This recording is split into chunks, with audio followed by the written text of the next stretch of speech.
Funding for this program is provided by... Additional funding provided by...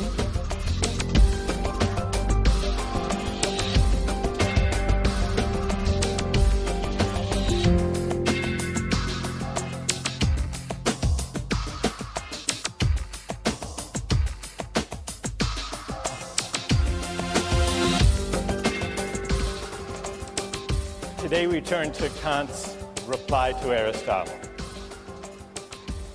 Kant thinks that Aristotle just made a mistake. It's one thing, Kant says, to support a fair framework of rights within which people can pursue their own conceptions of the good life. It's something else, and something that runs the risk of coercion, to base law or principles of justice on any particular conception of the good life. You remember Aristotle says, in order to investigate the ideal constitution, we have first to figure out the best way to live. Kant would reject that idea. He says that constitutions and laws and rights should not embody or affirm or promote any particular way of life. That's at odds with freedom. For Aristotle, the whole point of law, the purpose of the polis, is to shape character, to cultivate the virtue of citizens, to inculcate civic excellence, to make possible a good way of life. That's what he tells us in the Politics. For Kant, on the other hand, the purpose of law, the point of a constitution, is not to inculcate or to promote virtue. It's to set up a fair framework of rights within which citizens may be free to pursue their own conceptions of the good for themselves. So we see the difference in their theories of justice. We see the difference in their account of law, or the role of a constitution, the point of politics. And underlying these differences are two different accounts of what it means to be a free person. For Aristotle, we're free insofar as we have the capacity to realize our potential. And that leads us to the question of fit. Fit between persons and the roles that are appropriate to them. Figuring out what I'm cut out for. That's what it means to lead a free life, to live up to my potential. Kant rejects that idea and instead substitutes his famously demanding notion of freedom as the capacity to act autonomously.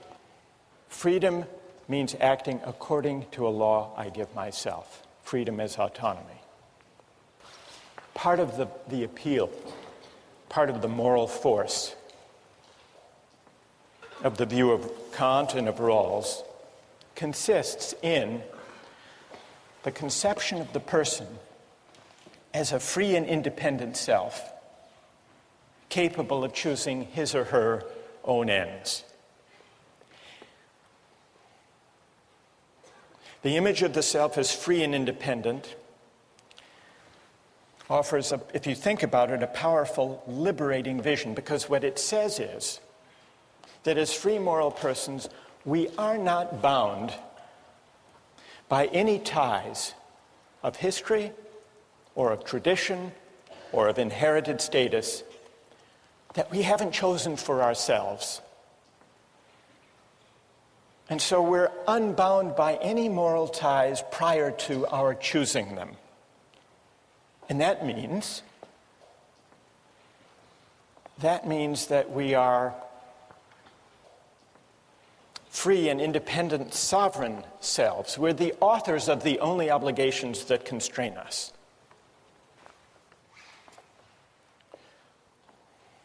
The communitarian critics of Kantian and Rawlsian liberalism acknowledge that there is something powerful and inspiring in that account of freedom, the free, independent choosing self. But they argue it misses something. It misses a whole dimension of moral life and even political life. It can't make sense of our moral experience because it can't account for certain moral and political obligations that we commonly recognize and even prize. And these include obligations of membership, loyalty, solidarity, and other moral ties that may claim us for reasons that we can't trace to an act of consent. Alistair MacIntyre gives an account,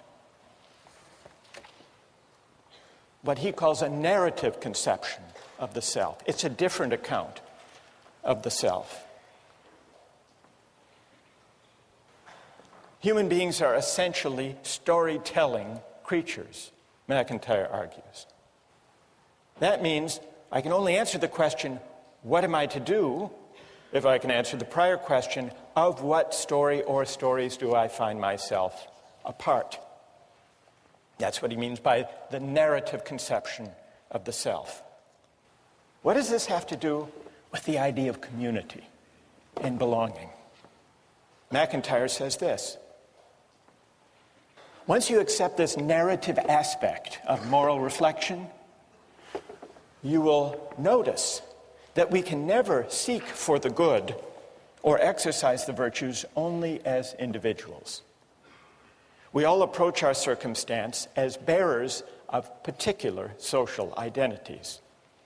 I am someone's son or daughter, a citizen of this or that city. I belong to this clan, that tribe, this nation. Hence, MacIntyre argues, what is good for me has to be the good for someone who inhabits these roles. I inherit from the past of my family, my city, my tribe, my nation, a variety of debts, inheritances, expectations, and obligations. These constitute the given of my life, my moral starting point.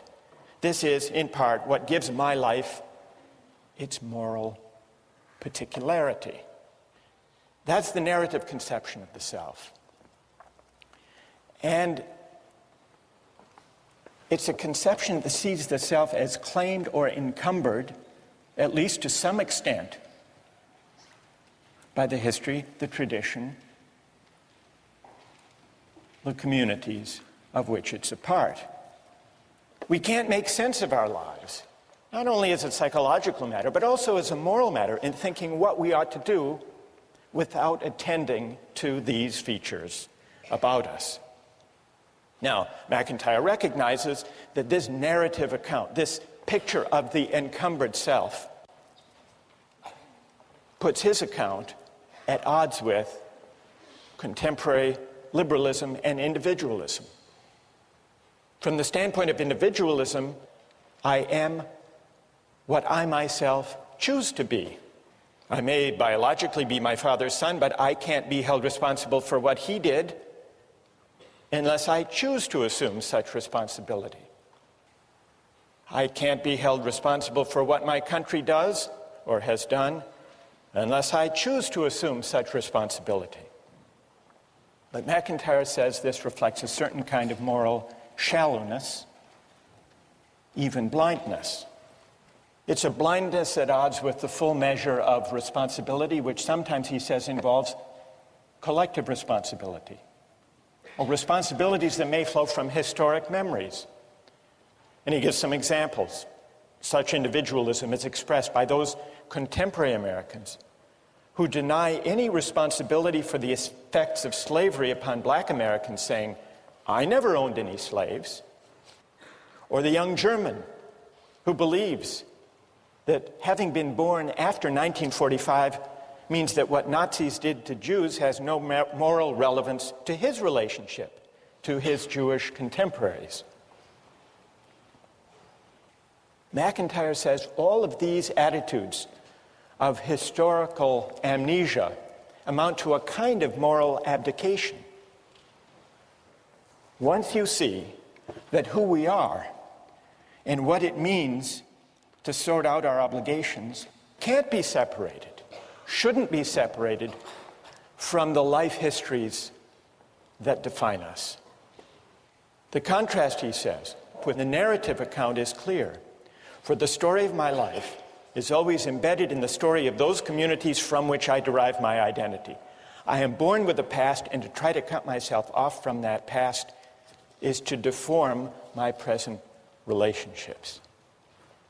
So there you have in MacIntyre a strong statement of the idea that the self can't be detached, shouldn't be detached from its particular ties of membership, history, story, narrative.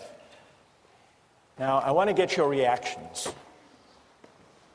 to the communitarian critique of the individualist or the voluntarist, the unencumbered self. But let's make it concrete so that you can react to more than just the theory of it by looking at the two different accounts of moral and political obligation that arise, depending on which of these conceptions of the person one accepts. On the liberal conception, moral and political obligations arise in one of two ways. There are natural duties that we owe human beings as such, duties of respect for persons qua persons. These obligations are universal. Then, as Rawls points out, there are also voluntary obligations, obligations that we owe to particular others insofar as we have agreed, whether through a promise or a deal or a contract. Now, the issue between the liberal and communitarian accounts of the self, is there another category of obligation or not? The communitarian says there is. There is a third category that might be called obligations of solidarity or loyalty or membership. The communitarian argues that construing all obligations as either natural duties or voluntary obligations fails to capture obligations of membership or solidarity. Loyalties whose moral force consists partly in the fact that living by them is inseparable from understanding ourselves as the particular persons we are. What would be some examples? And then I want to see how you would react to them. Examples of obligations of membership that are particular but don't necessarily flow from consent, but rather from membership, narrative, community, one's situation. The most common examples are ones to do with the family, the relation between parents and children, for example. Suppose there were two children drowning. You could save only one of them. One was your child, the other was a stranger's child. Would you have an obligation to flip a coin? Or would there be something morally obtuse if you didn't rush to save your child? Now you may say, well, parents have agreed to have their children. So take the other case, the case of children's obligation for their parents. Now we don't choose our parents. We don't even choose to have parents. There is that asymmetry. And yet, consider two aging parents, one of them yours, the other a stranger's. Doesn't it make moral sense to think that you have a greater obligation to look after your aged parent than to flip a coin or to help the strangers? Now, is this traceable to consent? Not likely. Or take a couple of political examples. During World War II, French resistance pilots flew bombing raids over occupied France. One day, one of the pilots received his targets and noticed that the village he was being asked to bomb was his home village. He refused, not disputing that it was as necessary as the target he bombed yesterday. He refused on the ground that he couldn't bring himself. It would be a special moral crime for him to bomb his people even in a cause that he supported, the cause of liberating France. Now, do we admire that? If we do, the communitarian argues, it's because we do recognize obligations of solidarity. Take another example. Some years ago, there was a famine in Ethiopia. Hundreds of thousands of people were starving. The Israeli government organized an airlift to rescue Ethiopian Jews. They didn't have the capacity to rescue everyone in Ethiopia. They rescued several hundred Ethiopian Jews. Now, what's your moral assessment? Is that a kind of morally troubling partiality, a kind of prejudice, or, as the Israeli government thought, is there a special obligation of solidarity that this airlift properly responded to? Well, that takes us to the broader question of patriotism. What, morally speaking, is to be said for patriotism? There are two towns named Franklin. One is Franklin, Texas, and the other is just across the Rio Grande River, Franklin, Mexico. What is the moral significance of national boundaries? Why is it, or is it the case, that we as Americans have a greater responsibility for the health and the education and the welfare and public provision for people who live in Franklin, Texas, than equally needy people just across the river living in Franklin, Mexico? According to the communitarian account, membership does matter. And the reason patriotism is at least potentially a virtue is that it is an expression of the obligations of citizenship. How many are sympathetic to the idea that there is this third category of obligation, the obligations of solidarity or membership? How many are sympathetic to that idea? And how many are critical of that idea?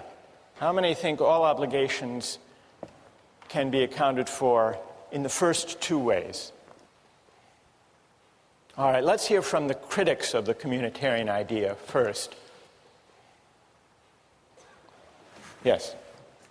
My biggest concern with the idea of having obligations because you're a member of something or because of solidarity is that it seems that if you accept those obligations as being sort of morally binding, then there's a greater occurrence of overlapping obligations, a greater occurrence of good versus good.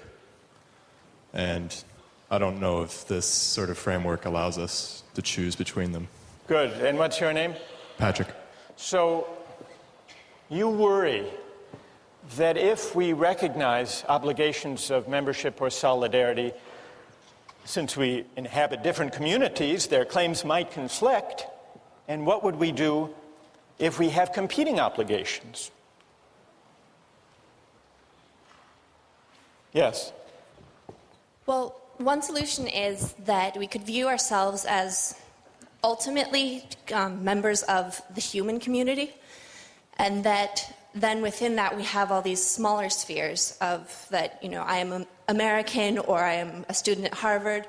And so the most important community to be obligated to is the community of human beings, and then from there you can sort of evaluate which other ones are most important to you.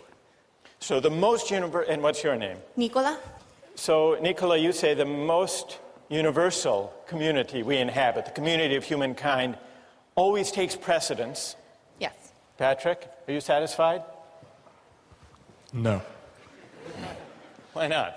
It seems rather arbitrary that we should choose the universal obligation over the more specific obligation.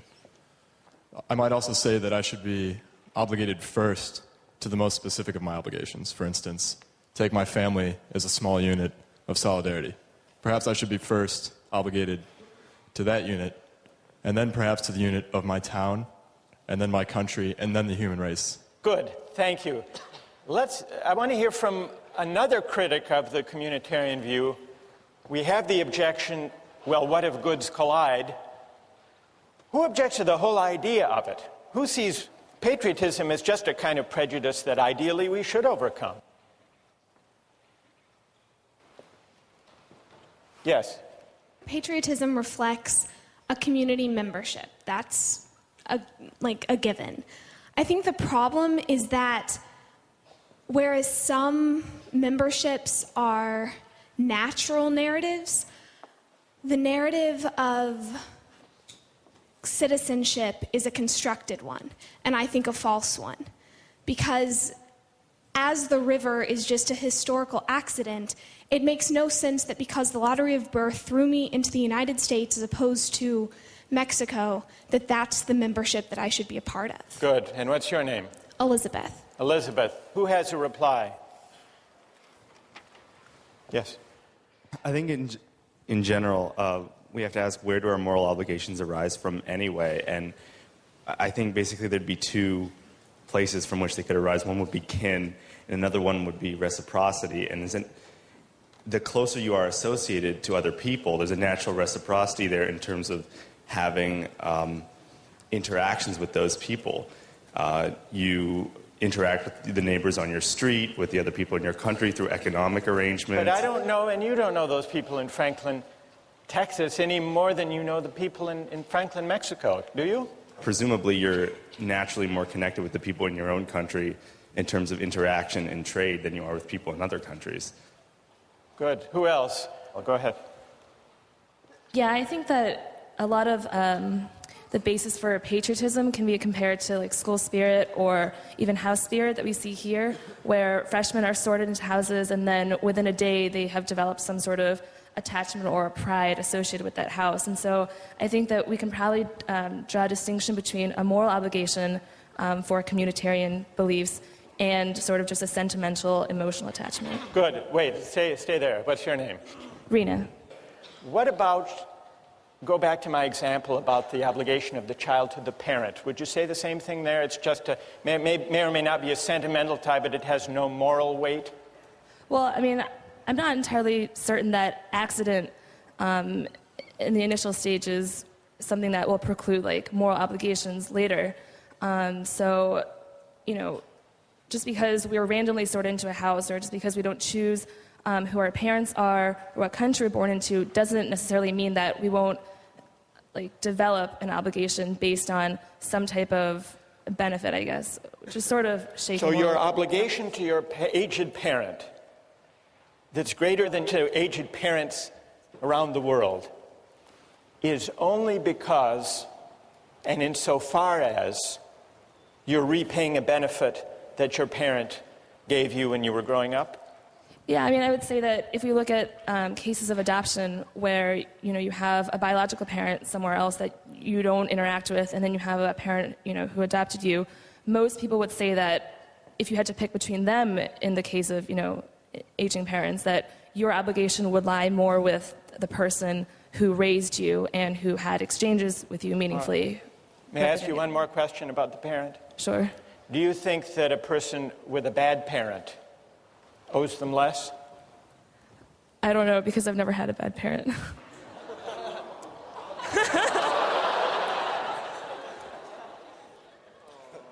I think that's a good place to end. Thank you. We'll continue with this next time. Thank you.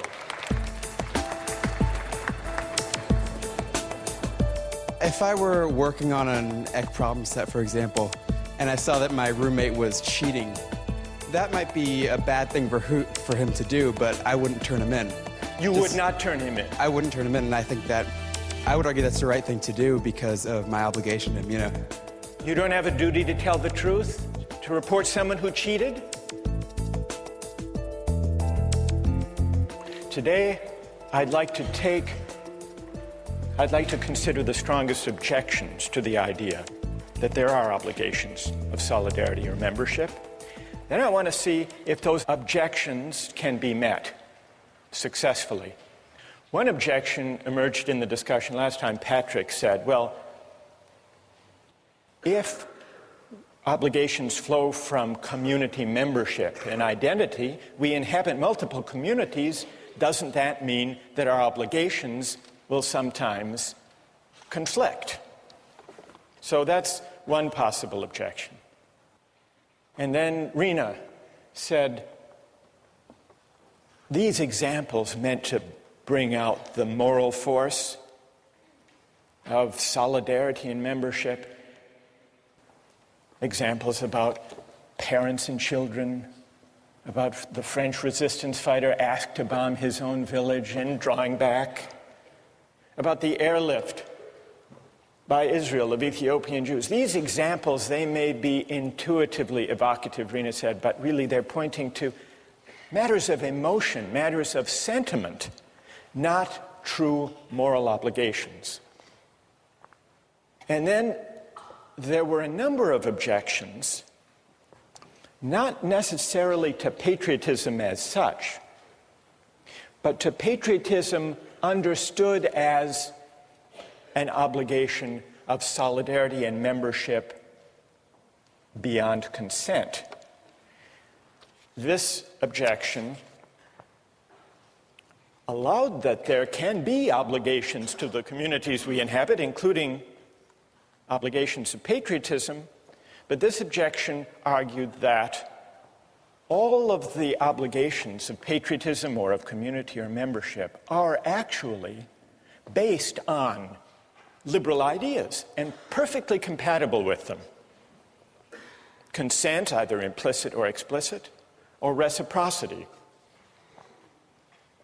Julia Rothau, for example, on the website, said that liberalism can endorse patriotism as a voluntary moral obligation. Patriotism and familial love both fall under this category. Because after all, Julia points out, the Kantian framework allows people free rein to choose to express virtues such as these if they want to.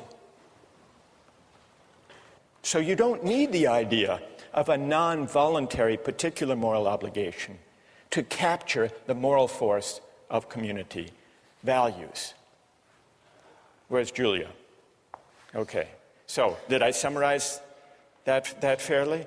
There is actually, Julia actually is in line with what Rawls says about this very topic. You weren't aware of that. You came up with it on your own. That's pretty good. Rawls says, when he's discussing political obligation, he says it's one thing if someone runs for office or enlists in the military. They're making a voluntary choice. But Rawls says there is, I believe, no political obligation, strictly speaking, for citizens generally, because it's not clear what is the requisite binding action and who has performed it.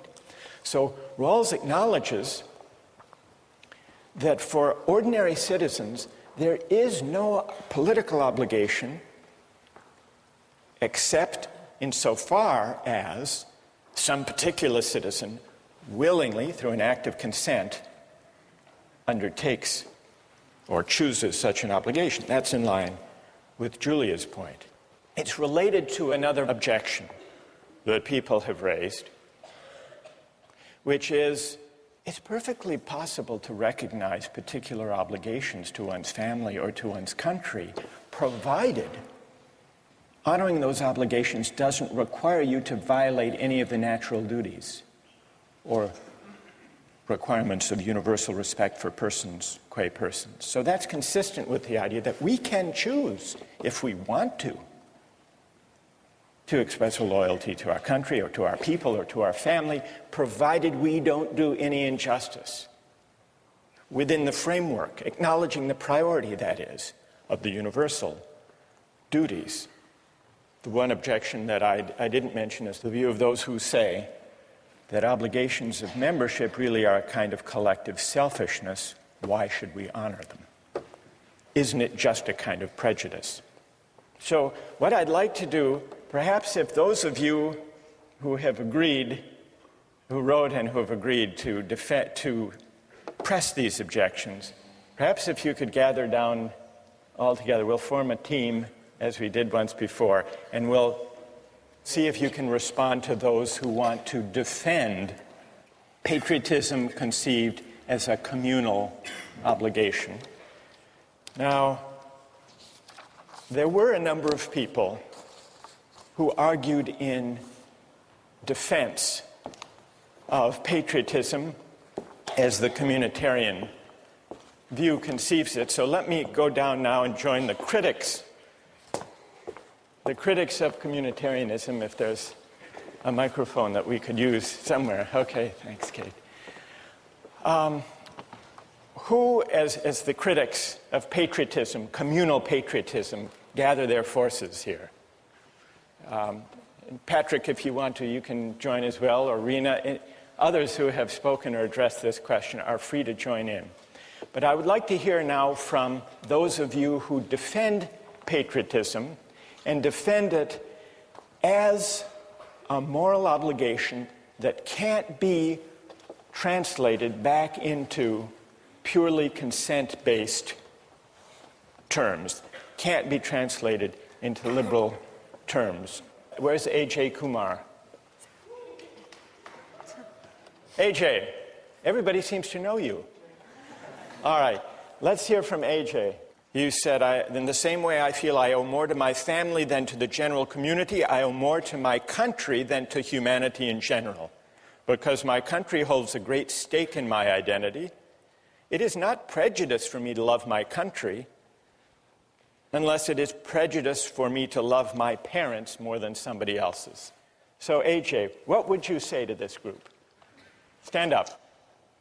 I think that there's some fundamental moral obligation that comes from a communitarian responsibility to people and groups that form your identity. I mean, even, like, I'll give the example that, there are a lot of things about our government right now that I'm not in favor of, but part of my identity is that America values a free society where we can object to certain things, and I think that's an expression of patriotism as well. And I go back to the parent example, or even at Harvard, I think, I owe more to my roommates because they make up my identity than I do to the Harvard community as a whole, and I think that applies to our country because there are certain things that growing up here, yes, we can't choose it, we can't choose our parents, things like that, but it makes up part of our identity. Okay, who would like to take that on? Ike? Yeah, about the obligation to others simply by virtue of being in being influenced by them. I'm a German citizen, and if I had been born 80 years earlier, then I would have been a citizen of Nazi Germany. And for some reason, I just don't think that I would have to feel obligated towards Germany because I had benefited from actions of Nazis. I mean, I guess my response to that would be you have hundreds of thousands of protesters in the United States right now who hold up signs that say peace is patriotic. And I'm sure there are people in this room who don't agree with that. I personally do. And I would say that they're strongly objecting to basically everything the Bush administration is doing right now, but they still consider themselves loving their country because they're furthering the cause of what they see as best for the country. And I tend to agree with that as a patriotic movement.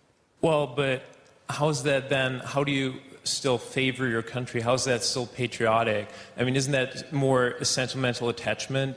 Where's the obligation there?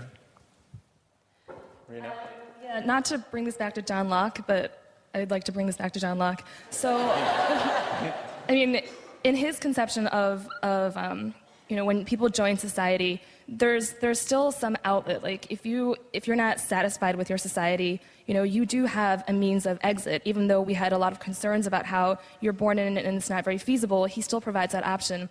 If we want to say that your obligation to society is a moral one, that means that prior to knowing exactly what that society is going to be like or what your position is going to be in that society, that means that you have a binding obligation to like a completely unknown body that could be, completely foreign to all of your personal beliefs or, what you would hold to be Do you correct. think that kind of communal obligation or patriotism means writing the community a blank moral check? Basically, yeah. Like, I think that we can, I think it's reasonable to say that as you grow and as you develop within that community, that you acquire some type of obligation based on reciprocity. But to say that you have a moral obligation, I think, requires a stronger justification. Good. Who else? Anyone else like to address that? I guess we could say that you could argue that you're morally obliged to society by the fact that there is this reciprocity. I think it's the idea that, we participate in society, we pay our taxes, we vote. This is why we could say that we owe something to society. But beyond that, I don't think there's anything inherent in the fact that we are members of the society itself that we owe it anything. I think it's insofar as the society gives us something, gives us protection, safety, security, then we owe the society something, but nothing beyond what we give the society. Who wants to take that on? Rahul?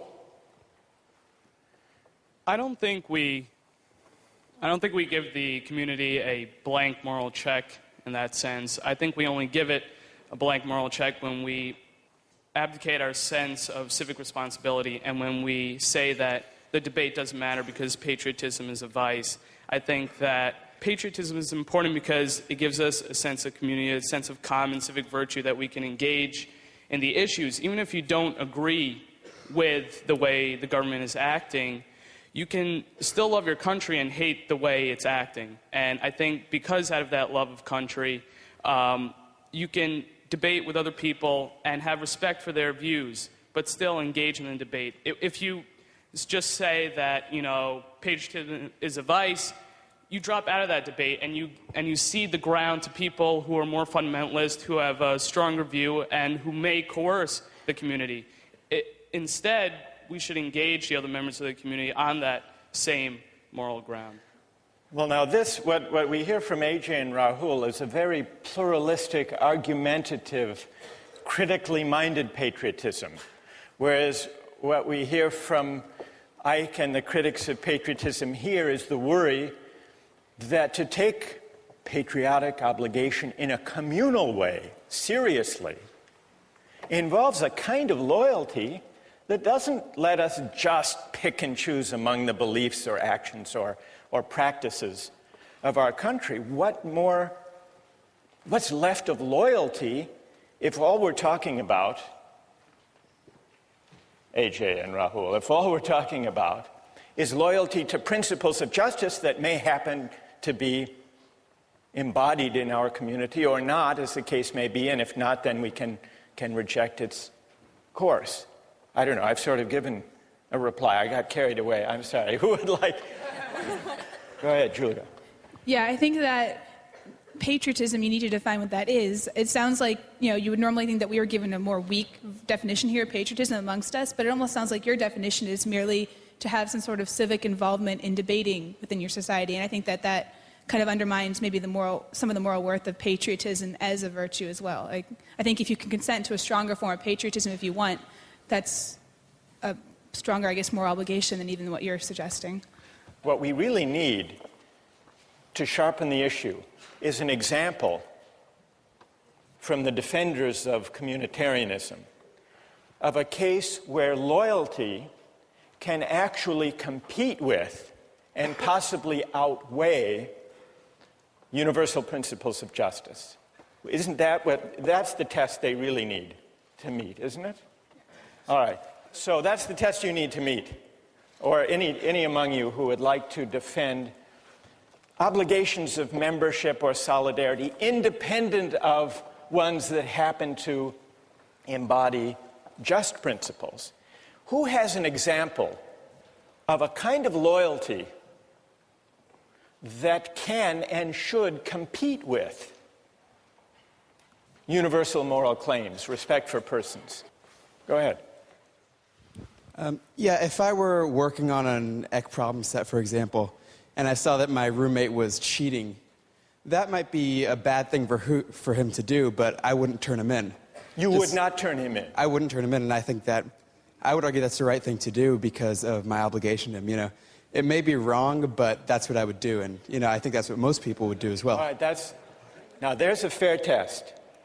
He's not slipping out by saying he's invoking in the name of community some universal principles of justice. What's your name? Stay there. What's your name? It's Dan. Dan? So what do people think about Dan's case? That's a harder case for the ethic of loyalty, isn't it? But a truer test? How many agree with Dan? So loyalty, Dan, loyalty has its partisans. How many disagree with Dan?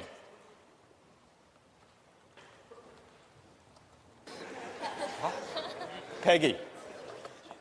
Oh, well, I agree with Dan, but I agree that it's a choice that we make, but it's not necessarily right or wrong. I mean, I'm agreeing that I'm going to make the wrong choice because I'm going to choose my roommate, but I also recognize that that choice isn't morally right. So you're still translating even Dan's loyalty. You're saying, well, that's a matter of choice. But what's the right thing to do? Most people put up their hands saying, Dan would be right to stand by his roommate and not turn him in.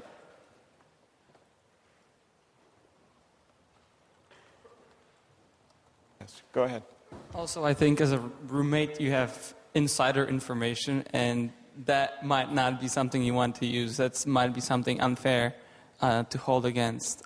You know, you're spending that much time with a roommate. Obviously, you're going to learn things about him, and I don't think it's fair to reveal that to a greater community. But it's loyalty, Wojtek. You agree with Dan that yes, loyalty is the ethic at stake here? Absolutely. You don't have a duty to tell the truth? To report someone who cheated? Not if you've been advantaged into getting that kind of information. Before our critics of patriotism leave, I want to give you another version, a more public example of what I guess we should call it Dan's dilemma. Dan's dilemma of loyalty. And I want to get the reaction of people to this. This came up a few years ago in Massachusetts. Does anyone know who this man is? Billy Bulger, that's right. Who is Billy Bulger? He was president of the Massachusetts State Senate for many years, one of the most powerful politicians in Massachusetts. And then he became president of the University of Massachusetts. Now, Billy Bulger, did you hear the story about him that bears on Dan's dilemma? Billy Bulger has a brother named Whitey Bulger. And this is Whitey Bulger. His brother Whitey is on the FBI's most wanted list, alleged to be a notorious gang leader in Boston, responsible for many murders, and now a fugitive from justice. But when the U.S. attorney, they called Billy Bulger, then the president of the University of Massachusetts, before the grand jury, and wanted information on the whereabouts of his brother, this fugitive. And he refused to give it. The U.S. attorney said, just to be clear, Mr. Bulger, you feel more loyalty to your brother than to the people of the Commonwealth of Massachusetts? And here's what Billy Bulger said. I never thought of it that way, but I do have a loyalty to my brother. I care about him. I hope that I'm never helpful to anyone against him. I don't have an obligation to help anyone catch my brother. Dan, you would agree? How many would agree with the position of Billy Bulger? Let me give one other example, and then we'll let the critics reply, the critics of loyalty, as we'll describe it. Here's an even more fateful example from a figure in American history, Robert E. Lee. Now, Robert E. Lee, on the eve of the Civil War, was an officer of the Union Army. He opposed secession, in fact, regarded it as treason. When war loomed, Lincoln offered Lee to be the commanding general of the Union Army. And Lee refused. And he described in a letter to his sons why he refused. With all my devotion to the Union, he wrote, I have not been able to make up my mind to raise my hand against my relatives, my children, my home. By which he meant Virginia. The Union is dissolved. I shall return to my native state and share the miseries of my people, save in her defense. I will draw my sword no more. Now here's a real test, Dan, for your principle of loyalty. Because here, is the cause of the war against, not only to save the Union, but against slavery. And Lee is going to fight for Virginia, even though he doesn't share the desire of the southern states to secede. Now, the communitarian would say there is something admirable in that. Whether or not the decision was ultimately right, there's something admirable. And the communitarian would say, we can't even make sense. Rena, we can't make sense of Lee's dilemma as a moral dilemma unless we acknowledge that the claim of loyalty arising from his sense of narrative of who he is a moral, not just sentimental, emotional tug. All right, who would like to respond to Dan's loyalty, to Billy Bulger's loyalty, or to Robert E. Lee's loyalty to Virginia? What do you say, Julia? Okay, well, I think that these are some classic examples of multiple spheres of influence, and that you have conflicting communities, that your family and your country. I think that's one reason why the idea of choice in your obligation is so important, because how else can you resolve this? If you're morally obligated and there's no way out of this need for loyalty to both communities, you're trapped. There's nothing you can do. You have to make a choice. And I think that being able to choose based on other characteristics than merely, the arbitrary fact that you're a member of this community is important. Otherwise, it's left to, randomness. Well, Julia, the issue isn't whether Dan makes a choice, or Billy Bulger or Robert E. Lee. Of course they make a choice. The question is, on what grounds, on what principle should they choose? The communitarian doesn't deny that there's a choice to be made. The question is, which choice, on what grounds, and should loyalty as such weigh? Andre, now you want to. All right, go ahead. What do you say? Well, one of the things we've noticed in the three examples is that the people have all chosen the most immediate community of which they're a part, the more local one. And I think there's something to be said for that. It's not just random. There doesn't seem to be a conflict because they know which one is more important. And it's their family over the Ec 10 class, their state over their country, and their family over the Commonwealth of Massachusetts. So I think that's the answer to which is more important. You think that the local, the more particular is always the weightier morally, Andre? Well, there seems to be a trend in the three cases. I would agree with that, I think. And I think most of us would agree that your family takes precedence over the United States, perhaps. Which is why you go with Dan. Dan, yes. Loyalty to the roommate over Ec 10 and the truth. Yeah, exactly. I would, because, truth-telling, not the truth of Ec 10. Yes. All right, so we understand. Yes. But on the same example, in terms of family, you had cases in the Civil War where brother was pitted against brother on both sides of the war, where they chose country instead of family. So I think the exact same war shows that different people have different means of making these choices, and that there is no one set of values or one set of morality that communitarians can stick to. And personally, I think that's the biggest problem with communitarians, that we don't have one set of standard moral obligations. And tell me your name. Samantha. So Samantha, you agree with Patrick's point the other day, that there may be, if we allow obligations to be defined by community identification or membership, they may conflict, they may overlap, they may compete, and there is no clear principle. Andre says there's a clear principle, the most particular. The other day, Nicola, who was sitting over here, where's Nicola, said the most universal. You're saying, Samantha, the scale of the community as such can't be the decisive moral factor. So there has to be some other moral judgment. All right, let's let our critics of communal patriotism, let's express our appreciation and thank them for their having stood up and responded to these arguments, defined the issue. Let's turn to the implications for justice of the positions that we've heard discussed here. One of the worries underlying these multiple objections to the idea of loyalty or membership as having independent moral weight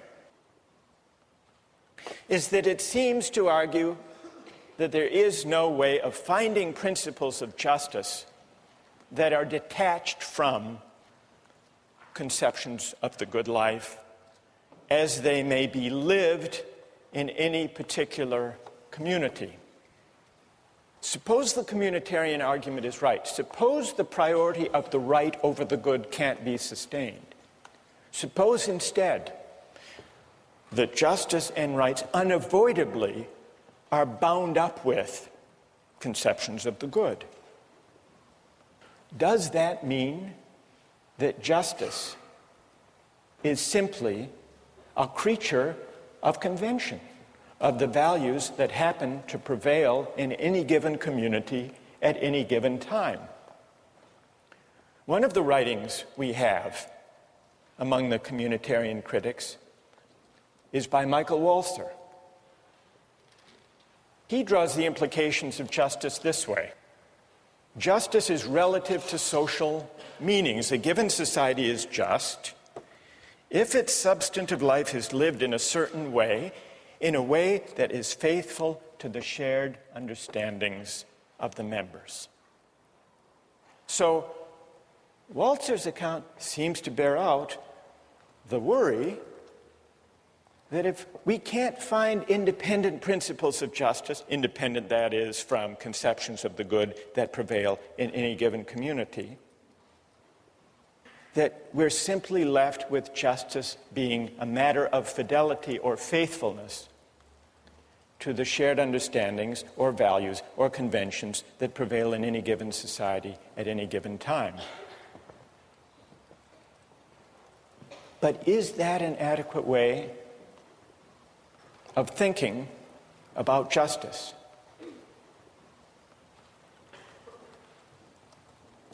Well, let's take a look at a short clip from the documentary Eyes on the Prize. It goes back in the 1950s in the South. Here are some situated American Southerners who believe in the tradition, in the shared understandings of segregation. Listen to the arguments they make about loyalty and tradition, and see if they don't make you uneasy about tying arguments about justice to the shared understandings or traditions that prevail in any given society at the moment. Let's run the clip. This land is composed of two different cultures, a white culture and a colored culture, and I've lived close to them all my life. But I'm told now that we've mistreated them and that we must change, and these changes are coming faster than I expected, and I'm required to make decisions on a basis of a new way of thinking, and it's difficult. It's difficult for me, it's difficult for all Southerners. Well, there you have it. Narrative selves, situated selves, invoking tradition. Doesn't that show us that justice can't be tied to the shared understandings of goods that prevail in any given community at any given time? Or is there a way of rescuing that claim from this example? Think about that question, and we'll return to it next time.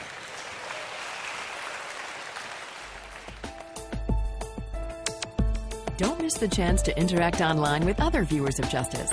Join the conversation, take a pop quiz, watch lectures you've missed, and learn a lot more. Visit justiceharvard.org. It's the right thing to do.